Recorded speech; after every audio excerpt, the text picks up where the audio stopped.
pourrait dire que je m'appelle personne, c'est parce que j'ai entrepris de refaire l'Odyssée. Donc je m'appelle Michael Dupérin, je suis photographe, je mène des projets au long cours, dont celui-ci de l'Odyssée. Donc je refais le voyage supposé d'Ulysse dans les lieux par lesquels il serait passé, puisqu'il y a des gens qui, depuis 2000 ans, essayent de dire c'est là que ça se passe, c'est là le rocher où Ulysse a pleuré. Et je fais des ponts entre l'épopée et la réalité présente.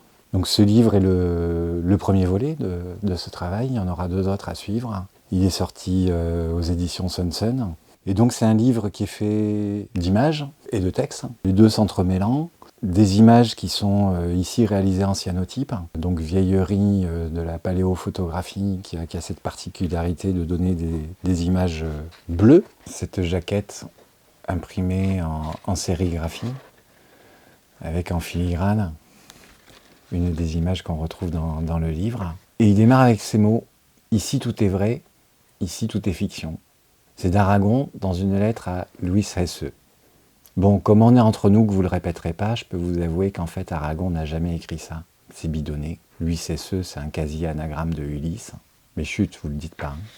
Et ça, c'est la reconfiguration de la carte qui a fait que je me suis embarqué dans cette affaire. C'était une histoire qui me causait depuis longtemps, j'ai des attaches méditerranéennes, j'avais jamais vraiment voyagé. Et puis bon, je recroise la figure d'Ulysse, je me dis quand même, il faut que je le lise. Et donc je le lis dans une traduction d'un monsieur qui s'appelle Victor Bérard. Pour moi, une découverte, c'est que dans la langue d'Homère, il n'y a pas de mot pour bleu. C'est plus tard, en grec classique, qu'il y a un mot pour un bleu foncé. Et on trouve ce mot dans l'Odyssée, mais avec un autre sens. Et ça renvoie au monde de la nuit, c'est-à-dire pour les Grecs anciens, au monde souterrain des puissances infernales. Et c'est un livre également qui est fait à plusieurs mains, parce qu'il y a 1 an et demi de travail avec l'éditrice, avec le bleu, pour la reproduction. C'est que dans le procédé de reproduction couleur, le standard international, le CMJN, il n'y a pas de bleu.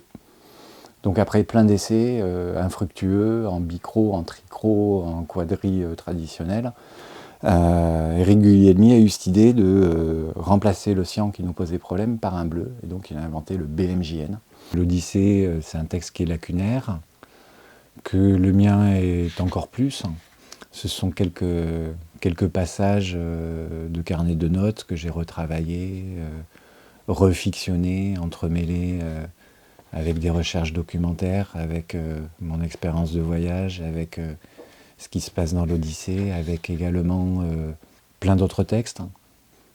Comme les cyanotypes, c'est une image qui n'est pas sur le papier, elle est dans le papier, dans son épaisseur. Et c'est matériel comme le monde de l'Odyssée. Tout récit, comme toute chose, doit avoir un commencement. L'origine, pourtant, demeure le plus souvent inassignable, perdue dans le temps et l'oubli. Alors on invente, pour combler les blancs, et feindre qu'ils n'existent pas.